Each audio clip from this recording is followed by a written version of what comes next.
முக்கிய செய்தி. தமிழ்நாட்டில் 4 மாவட்ட எஸ்பிக்களை இடமாற்றம் செய்து தேர்தல் ஆணையம் உத்தரவை பிறப்பித்திருக்கிறது. தொடர்பான மேலும் விவரங்களை தருவதற்காக செய்தியாளர் ராகவேந்திரன் இணைப்பில் இருக்கிறார்.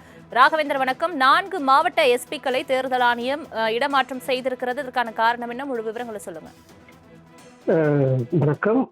இது ஒரு வழக்கமான நடைமுறை தான். பொதுவாக ஒரு ஐபிஎஸ் அதிகாரியோ அல்லது ஐஏஎஸ் அதிகாரிகளோ தேர்தலுக்கு முன்பே இது போன்று இடமாற்றம் 3 வருடமாக ஒரே இடத்தில் பணியாற்றினால் அந்த அதிகாரிகள் உடனடியாக அந்த உயரதிகாரிகளால் அந்தந்த துறை உயரதிகாரிகளால் இடமாற்றம் செய்யப்படுவது வழக்கம் உண்டு. ஆனாலும் எலெக்ஷன் தேர்தல் ஆணையத்தால் சில வழிமுறைகள் கடைபிடிக்கப்படுகிறது. அந்த முறையில் சிலர் இந்த தொடர்ந்து 3 வருடமாக அல்லது ஒரு சிலருக்கு சார்பாக செயல்படுவது என்றால் அவர் மீது குற்றச்சாட்டுகள் எழுப்பப்படும். அதன் அடிப்படையில் இது போன்ற ஒரு நடைமுறை தொடர்ந்து இருந்து வருகிறது.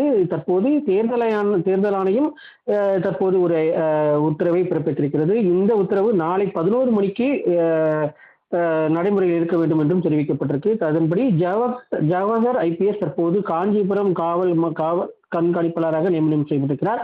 இதே போன்று பிரபாகரர் ஐபிஎஸ் பெரம்பலூர் மாவட்ட காவல் கண்காணிப்பாளராக நியமனம் செய்யப்பட்டிருக்கிறார். சுந்தரவதனம் தஞ்சாவூர் மாவட்ட காவல் கண்காணிப்பாளராக நியமனம் செய்யப்பட்டிருக்கிறார்.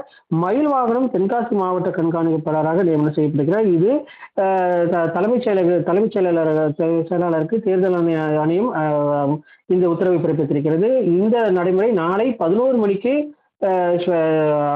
இருக்க வேண்டும் என்றும் தெரிவிக்கப்பட்டிருக்கு. இதன் தேர்தல் முடியும் வரை இவர்கள் தேர்தல் தொடர்பான எந்த ஒரு செயலும் செய்யக்கூடாது என்றும் இந்த தேர்தல் ஆணையம் தற்போது வலியுறுத்தியிருக்கிறது. இது ஒரு இரண்டாவது ஒரு மிகப்பெரிய உத்தரவாக கருதப்படுகிறது. ஏற்கனவே ஒரு 4 ஐபிஎஸ் அதிகாரிகள் இடமாற்றம் செய்யப்பட்ட நிலையில் தற்போது 4 ஐபிஎஸ் அதிகாரிகள் இடமாற்றம் செய்யப்படுவது காவல்துறை பெரும் பரபரப்பை ஏற்படுத்தியிருக்கிறது. தங்களின் முழு விவரங்களுக்கு நன்றி ராகவேந்தர்.